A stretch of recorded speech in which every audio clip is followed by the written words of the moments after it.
Hi everyone, welcome back to this channel. In this tutorial, I will show you how to get special little pony badges in Heartopia.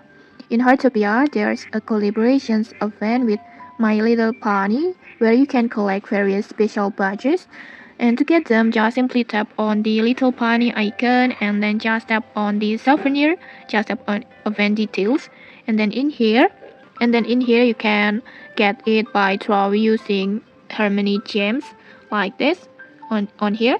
You can just choose one throw or three times throw using the Harmony gems, and you can obtain these Harmony gems from activities like sensing with the tree of harmony and watering the tree of harmony.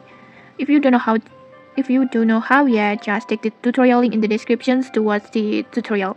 And then after that, just choose one throw or three throw. For example, I want to just throw one pack like this.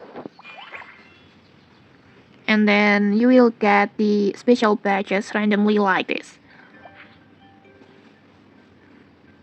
And okay, that's it. If you found this helpful, don't forget to like, comment, and subscribe for more tutorials. Thanks for watching and see you.